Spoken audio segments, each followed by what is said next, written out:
Welcome to your journey of healing with the Healing Podcast, hosted by licensed clinician Monique Owe and co-host Dr. Amber Moan.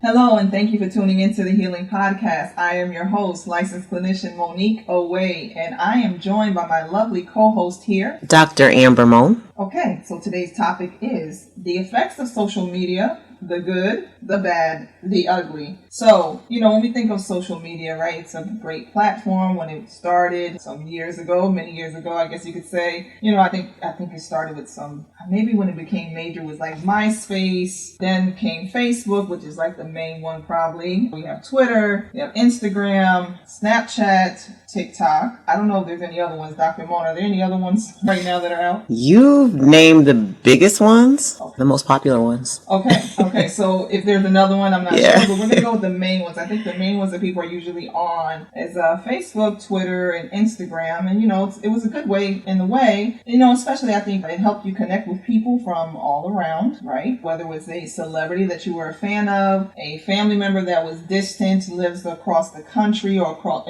some other part of the world. It was a helpful tool. So it helped us to connect with people and show people what was going on in our lives, right? So social media is a great tool. So I think it's been a thing to come on site and help people. So we're going to talk about the good things about it, the bad things about it, and then of course those ugly things, right? How it affects us. So I'm just going to start and say, I know one good thing about social media was helping me connect with people maybe from the past. Like, you may be connected with old friends from maybe childhood days or high school, maybe college. That was a good thing about it. What else did you see, Dr. Moan, that was a good thing about social media? Can you think of? Yeah, keeping connections with family and friends was definitely number one. But, just simple things like being up to date with what's going on in the world, allows people to make money. That is a fairly new thing where people can be in their living rooms telling jokes making money, and I mean, this is unfortunate, but I believe that it's a good thing too, Monique, is that, a lot of crimes have been captured on social media. People have been gotten tried, and convicted because of social media. Media, that is true. We've had some people to also connect with lost family members, like people maybe who have met their biological parents. Maybe they were adopted or in the foster care system, and somehow through social media, through, one person knows another, like they say, we have maybe 6 degrees of separation, and somehow people have been able to connect with biological parents. And, as Dr. Moan, you were saying, like you said, crimes have been solved, exposed. I think without social media and the recording of cell phones, yes, I don't think we would be finding some police officers would not have been exposed to maybe some mistreatment of African Americans and just of citizens as a whole. I think had that not been out, social media, things would not get exposed. So, then things go viral and everybody catches it and shares it. And, those are some good things, the jokes, like Dr. Moan said. You can have a business now if you have social media and you get out there, your business can flourish. Absolutely. This podcast also goes out there on social media, so it definitely is a help to get information passed on. It helps to educate people, to inform people. You might have a topic. Of course, you can Google, right? But then you might come back to like a Facebook or something, or even a Instagram or even Twitter, and say, "Hey, I have a question," and people may respond. So those are good things. Anything else, Dr. Moan, that you can think of that is a good thing that happens with social media? Well, I think that those are pretty much, yeah. Okay. Yeah. Oh, you know what? There's one more thing. Relationships have formed because of social media. This is true. We always had maybe, I think, online dating that happened with some platforms, but I know some people personally who met on Facebook through a Facebook group, and they started dating and they are married today. So I think it's been a good thing in that sense. So, Dr. Moan, we know social media can be good, right? Absolutely, yeah. It can be good. But then we got a little bit of bad in there, not so good. Like, I think what I'll say with the bad, I think it's that because we're so used to being on our phones, and just going on the phone real quick and I can send a message or a comment on a post. It takes away from the human connection a little bit, that actual face-to-face, that dialogue of actually looking at someone and talking to them. So we'll quickly make a comment as if that's a connection of support, but that might not be enough. And I think we get stuck in that. I think that's one of the bad things about social media, that kind of takes away that actual human to human, face-to-face contact. Dr. Mo, anything you think, what's another bad thing that might happen on social media can you think of? Yeah, definitely social media is addicting. It's like the power of the scroll is just, crazy to me. A lot of people are fear that they're missing out, so they have to be on there several times a day, every day. They can't put their phones down. If they've gone, if they've missed a day, they don't feel right. That is true. It's getting into self-image. Social media puts some stuff out there that makes, people think, especially young people, think that, well, this is the way I'm supposed to look. This is what's really going on. This is real life. These rappers are out here, shooting and killing, when no, they're not. They're actually a lot of them are actually in California chilling and getting ready to perform. But, it's like what you put out there and what people are actually, believing is dangerous. That is true. That is true. I thank you, Dr. Mo, for that. That is true. I want to go back to that addicting thing really quick. It is very addictive. Like you can look at one thing, and it makes you click on another thing. Then it makes you click on another thing. The next thing you know, it's like 2 hours later, and you're like, what did I just do? I spent these 2 hours just scrolling and clicking and sharing and researching. Then you read something interesting, like, oh, let me go research that. And then next thing you know, you're down this rabbit hole, and you have spent hours just scrolling social media, as Dr. Moen says, or you need your phone always attached to you, and it's very distracting. You can be doing something, maybe you're supposed to be working, and the phone is there. So you're supposed to be focused on a project at work, but you're looking at your phone because the notification goes off and you want to check it. Somebody liked your post. Somebody loved your post. Somebody laughed at your post. You want to see who did it. You want to interact. So while the interaction is cool, it's probably taking you away from responsibilities, and it's causing you to miss out on actual life because you're so stuck in the scroll. So that is true. I think that's a good probably segue into what's that ugly about? Dr. Moen, the ugly things about social media. Can we start with that? What are those ugly things about social media? I think that, if this last election didn't point out some ugly things, social media has gotten to the point where, you can just say something and people automatically, because they like you, believe that it's true. So you can put anything out there, Monique, that, there's no more fact finding anymore. It's just kind of what it said. That's what I'm believing, and that's what I'm going with. And that's proved to me to be very, very ugly with all the stuff that's going on. You know what? That is correct. Right now, social media has made people a little, I would say, internet lazy. I don't know if it's another word for it. Like you said, it gets out there and that's it. I'm going to believe it. It doesn't have to be true. It can be false. I can put something out there right now. And if you're enough of a supporter of mine or a fan of mine or a friend of mine, whoever, and you trust what I say, it spreads like wildfire. And whoever you were supportive with the last election, the thing is, as we know, some things happen. Next thing you know, because of something that was out there and quickly spread. Well, we had that situation at the Capitol, and some people lost their lives. And some people now are facing some legal consequences because of it. That those things shouldn't happen, right? Like, it should not happen where we are harming people because of a social media post or something that went viral. I think another ugly thing about social media is the bullying that ends up taking place. For example, a person can say something, or maybe they put up a picture, maybe one person didn't like it, and if one person starts to clown them or make fun of them, here comes the bandwagon of strangers, because most times it's strangers that start to harp on that person, and they start spreading the jokes, and the jokes, at first it might seem light, like it's a light joke, but then it starts to go to the extreme, and next thing you know, that person, unfortunately, due to the pressure, they feel so much pressure that they either go into a severe state of depression, or sometimes they take their own life because the way people will jump on and attack people. You can ignore probably only so much, maybe. And these are strangers. The thing is, it's not people you really know. It's somebody behind a screen of a computer or a cell phone that's just attacking someone just because someone else did it. It's really no other reason. And I think that is the ugly thing about social media that gets in the way. Any other ugly things that you can think of, Dr. Moen, that social media has just I guess, caused? Or I could just say, and I think I mentioned it, but I didn't expound on it earlier, self-image. You know, social media puts out, you know, these models and, you know, they put out perfect pictures, you know, what the body, you know, what people think the body should look like, a woman's body should look like. No stretch marks, thin or thick.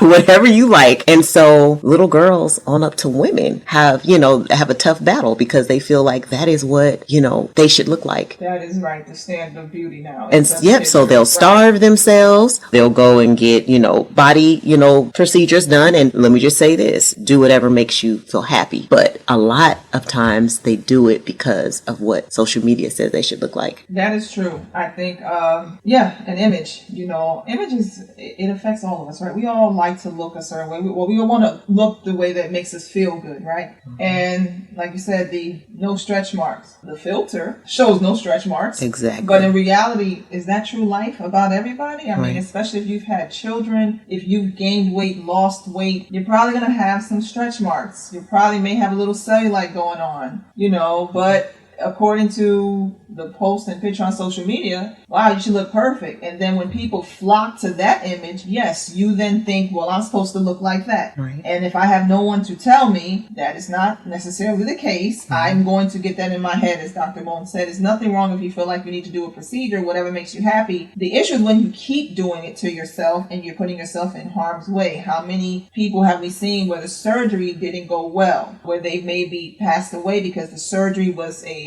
botched job or an infection, right? And then I guess, you know, misinformation, because here's what it is. There are very good plastic surgeons out there, but mm-hmm. some of them are not. But they'll put their advertisement out there on social media. You flock to them because they have a good price, what seems, right? And next thing you know, you may be in a hospital, or you have a body image or a look that really wasn't what you were going for. So I think that there, as you said, Dr. Moen, is definitely one of the other ugly things about social media. You know, it's just that I think it puts out sometimes perception of things. And it's not necessarily always reality based. Always, many times it is. I'm not saying it's all a lie. That's not true. But it's just sometimes that kind of fantasy life, if you will. Does that make sense, Dr. Moen? Oh, it makes absolute sense. Exactly. I mean, and that's, you know, not just with self-image, but just, you know, a lot of people, when they post on social media, they post what they want you to see. Exactly. A lot of times that's not really what's going on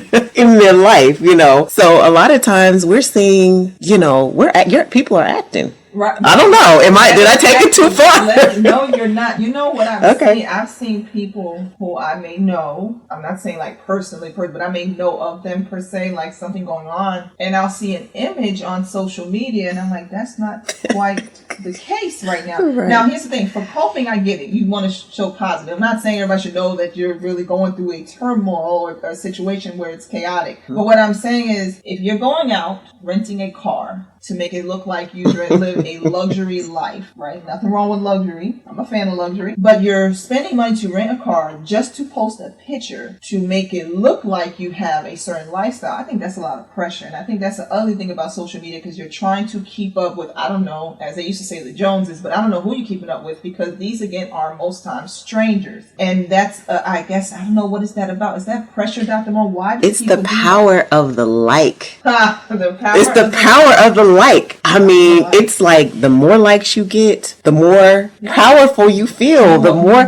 and so you crave it. There are people who will post, and listen, I'm not trying to offend anybody, but people will post their meal for the day, or they'll Well, hold on. The meal is good. Now, I've seen some good restaurants because people have posted. Oh, so you saying if they do it too much? Is it too much? Every day. Every day. Every day. Every meal. Like, I'm sorry. There's just not enough time in the day for me. And maybe I'm too busy. But I just think that, and that's just one example. But it's the power of the like. And I know y'all know what I'm talking about. When you get a like, it is like, you know, me and my husband used to make fun of each other. Because, you know, when I was first started posting, he was like, you only got 3 likes. likes, and we could laugh, but I've seen what likes, how it motivates people to continue to post things and so. It does. I mean, I think here's the thing. We all like, I think, praise and applause. I think right versus being criticized. I think that's true. Mm-hmm. That's a human behavior, a human nature. So yeah, when you see the likes and the comments, makes you feel good a little bit. And listen, nowadays, depending on how many likes, comments, and shares, that's where the money comes in. So yeah, so what'll happen is people will put up an image to get this many likes, and it's a problem. Like, I remember watching a special. I don't know what the documentary was called. I just happened to catch it, and it showed how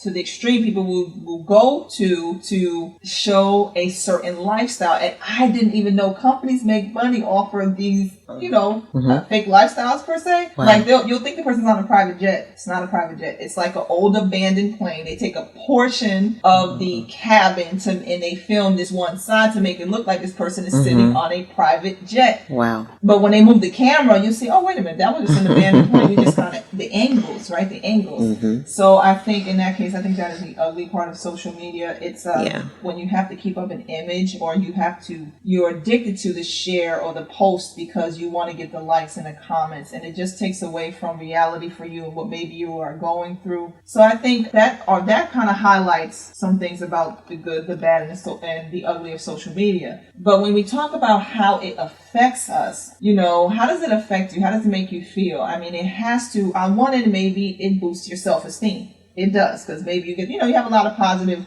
images. You connected with family that's been distant.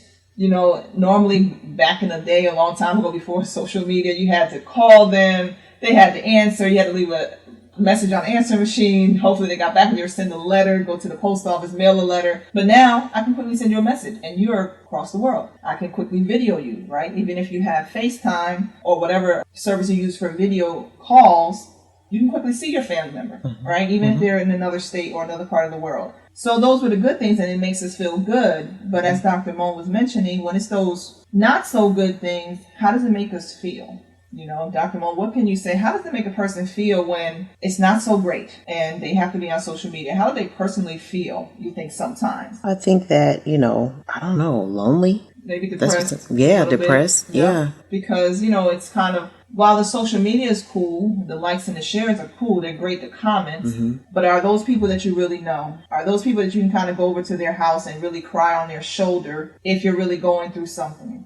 Are those people who are going to look out for you if you need help? Are those the people who are going to be able to be there if you need someone to help care for you because you've had a medical procedure and you just can't, it can't tolerate, you need help. So sometimes it can send you into a state of depression. It can even make you anxious, because if you were expecting a certain amount of likes on something or comments and no one does, well, I can imagine that's devastating to you. So now you're wondering, is something wrong with me because no one liked my post, liked my picture, loved my picture. So now you're in your head that you're not good enough, and it sends you down this spiral. How you're not good enough, you don't look good enough, people don't like you enough, you're not smart enough, things like that. So I think those are the effects, some of the negative effects of social media, how it affects us. Dr. Moen, anything else of how it affects us? Does it do anything to us when things are not going well on social media? No, I think you pretty much gave a good rundown. I think so. Yeah. I think, but one thing I'm going to come back. One thing I will say that social media did, not this, and it affects us in a good way. I have seen,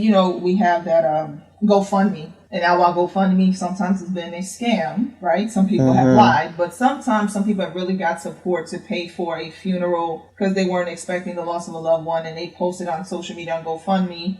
And they've been able to get the money to pay for the funeral or even a surgical procedure. So that is a good thing about social media, when you can go ahead and get some support from the community of others out there to help you. So I think, in that sense, social media is great, and it's a good thing for us because it helps us. And I believe I think the majority of people, they do want to do good. They just got some tendencies, or some people who really lean towards doing the bad. So I think that, in a sense, talks about how social media, the good, the bad, and the ugly, can affect us, and how it can affect our life and our daily living. So, before we come back with some other things of what you can do to kind of cope with that when it's kind of controlling your life or taking an effect on your life, we're going to segue right now into our lovely Situation segment, you guessed it. So here we go. I'm going to turn it over to Dr. Moon. She's going to give us our situation for today. All right. Thank you, Monique. All right, here we go with the situation. So, Dear Healing Podcast, my marriage is in trouble. There are no cheating issues. We've just both been through a lot with losing family members on each side. I want to go to counseling, but my husband doesn't want to. I feel like I've tried to get him to go, but he doesn't think it will work. What should I do? Sincerely, sitting at a crossroad. So I thank you for writing in, and I appreciate you trusting us with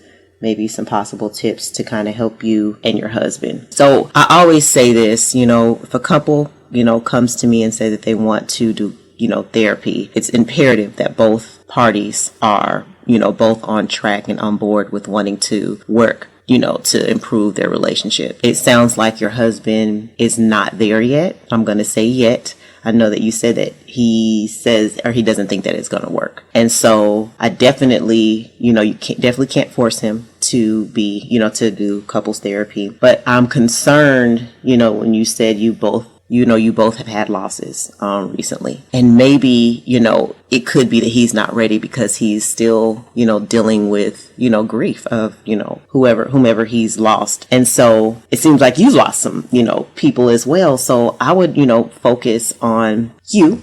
Maybe, making sure that you're good, individually with the people that you've lost and, try to be there for your husband. And eventually, I think that, I don't know if you've asked him why he thinks that, maybe he has some concerns about, therapy and why it doesn't work. But I would ask him the question, well, what are you willing to do? Letting him know, okay, this is where I am. We need help. Our marriage is in trouble. That's the first sentence that you wrote. And so letting him know where you are and what it is you need from him, maybe giving him some time to kind of deal with his loss, but then asking him, well, if therapy is not it, what can we do together to improve our relationship? Putting your issues out there with him, maybe you can, you both can sit down and kind of go over each issue and you can work it out amongst yourselves. But, letting him know, like, this is what I need from you while, supporting him and what he's going through is important. But definitely, if he doesn't want to go right now, we definitely can't make him. And it seems like you guys have a lot going on. So you probably don't want to push. Monique, what do you think? Well, thank you for writing into the Healing Podcast.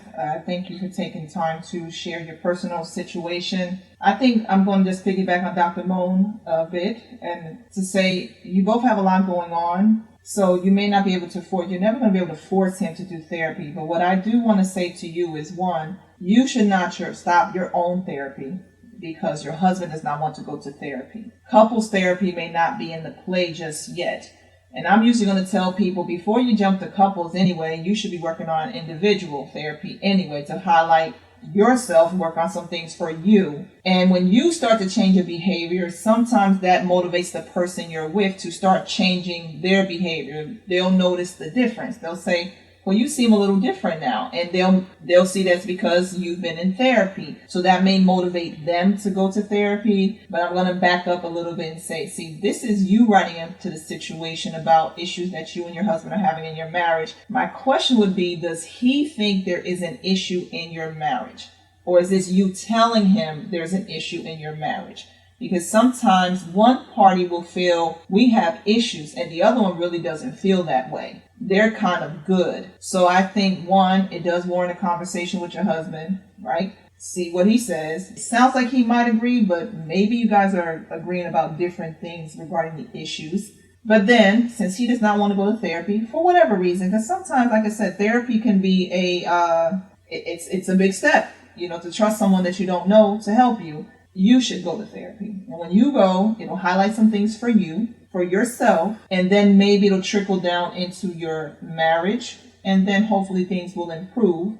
And then you guys can go ahead and work together on getting to the place you want to be. So I hope that helps you. I thank you for tuning in. I'm believing things will change, but I want you to start on you, because sometimes I find people, they want to do it together and you want someone else to do it. But if I ask them, are you doing it? Well, they'll say, no, not yet. So I want you to focus on you, okay? Thank you so much. All right. Well, going back to our topic for today. The effects of social media, the good, the bad, the ugly. We've talked about how we have the good, the bad, and the ugly of social media. How it can affect us. It can affect how we feel. It can affect how we move, how we live our lives, right? It can just the controlling thing in our life. It keeps us connected to the phone, to the scroll, as Dr. Bone said. And that's no way to live, right? It's a tool to help, but it's not a tool that you should be addicted or so focused on where you get upset. For example, if you leave your phone at the house and you're already 30 minutes away, you'll turn all the way back around. Not because you need your phone, because you need to post.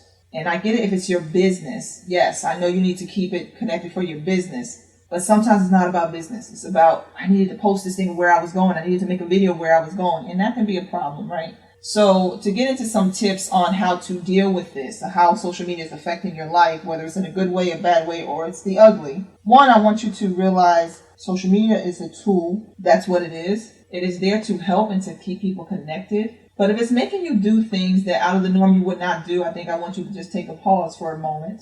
And I want you to ask yourself, why do you need to be connected so much to this social media account? I want you to find out what happens if you log off. If you log off for a day, what do you do? Is it that you don't have anything else to do? Maybe you don't have a lot of friends in your area, so that's why you need to be on there. If you deactivated your account for a week, would it send you into a depressive state?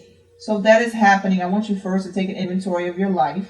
I want you then to realize how you feel. I want you to document how you feel when you don't log on. When you don't comment, how does it make you feel? Does it make you feel better? Does it make you feel worse? And when you identify how it makes you feel, if it makes you feel better, then maybe you need to kind of stay off social media just a little bit. But if it makes you feel worse, then I think I'm going to tell you, yep, you might want to consider, as we say here, the Healing Podcast, you might need to go into therapy to find out why that connection to social media is a need. Before I go into another tip, let me just pass it over to Dr. Moan to say, Dr. Moan, can you think of a tip on how I can cope with the effects of social media? Well, I have something else, Monique, to the parents out there. Please monitor what your kids are saying, or how they're using social media. You talked earlier about, bullying and things of that nature. There are things that we can do, monitoring their time on social media, because, kids don't even play anymore. They play on the phone. And so I think that that's important too, is to, monitor what your kids are seeing if possible. Parental controls is important. The algorithm can, pop up some crazy ads that we don't even know our kids are seeing, and hitting on to learn more about. So I'll say that. Okay. So, so another tip is that, parents definitely monitor your children. Now, don't get so comfortable where, well, they're just on their phone. They're just talking to their friends. Sometimes they're not. Sometimes they're, like Dr. Moan said, they're being bullied, and it's a whole class, and they're all getting on a post, and they're talking about your child, or maybe your child is the bully that's getting on the post and making fun of someone else. So just monitor if your child is connected. That's another tip. To the phone, always look and see what they're doing. For yourself, if you find that when you're on social media you feel better, but when you're off social media you feel worse, I want you to look at first, make an inventory of your life. What's making you feel worse? Is it that you don't have friends, or you have too many friends and they're pulling too much of your time? Everybody's pulling on you. Everybody wants you to do here, go to this event, come support me here, get online. I got to post here because I got to support this person. I'm in like 50 groups and I have to be in each group. It's very time consuming. So first I want you to take an inventory, right? Look at what's going on when you're on there, and then take an inventory when you're off there, and then identify what you would like it to be. How would you like your life to be in respect to social media? Do you want it to be reduced? Do you need to delete some people that are so-called friends on social media that are not really your friends? Sometimes you have to do a cleanup and go through your friends list or your contacts, and whoever has really not been too supportive or positive, take them off. Who's going to know? No one's going to know unless that person goes and clicks on it. So I think, that is a tip for that. Another tip, if you're a person who hides behind social media, like you don't know how to have a face-to-face conversation or an actual phone call with a person, I want you to look into why is that? Why is it easier to send someone a text about something very important versus picking up the phone or meeting with them? I have had people who have broken up on social media through a text or a message. Oh, I sent you an inbox message. We're no longer together. And that's it. And then they block them. Well, that was very, very nonchalant of you and very immature of you, exactly as Dr. Moan said. So why is that? Why is the issue of alleged confrontation, because that's not a confrontation, that's just addressing an issue. Why is it easier for you to hide behind a post or a comment? So I want you to look at that. What is it that happened to you that makes it easier for you to say something, to not give much effort to just send a text versus a face-to-face conversation? Is that something within you? And then I also want you to look at, who are your supports? Who are the people you keep around you that either encourage this behavior or discourage this behavior? Because usually you're like the people you're around. Whoever you hang around the most, you'll end up being kind of like them similarly, because if you don't have the same likes, you'll usually either cut that person off or you just kind of fade away. So look at who's around you. That is another tip about how to cope with social media. I think that is pretty much how I want you to deal with the issue of the effects of social media before I close out the episode. But I want to make sure, Dr. Mo, anything else you can think of regarding how the effects of social media, they take a form in our lives? No, I think we covered it. Okay. Yeah. So that is what I wanted to share with you, ladies and gentlemen, today. We thank you for your support of the Healing Podcast. Please remember, social media is a tool. It is not the control. If that is you, no worries. Things can be fixed. You just got to admit that we have an issue. If it is an issue, right? Use it for the good, get rid of the bad, and definitely toss the ugly. So before we go ahead and close it out, let me go ahead and give you guys something to carry on with you for the rest of today. And that is, behind you, all your memories. Before you, all your dreams. Around you, all who love you. Within you, all you need. I want you to remember that today. Take that with you. Thank you for being in support of the Healing Podcast, and we will talk to you soon. Bye-bye.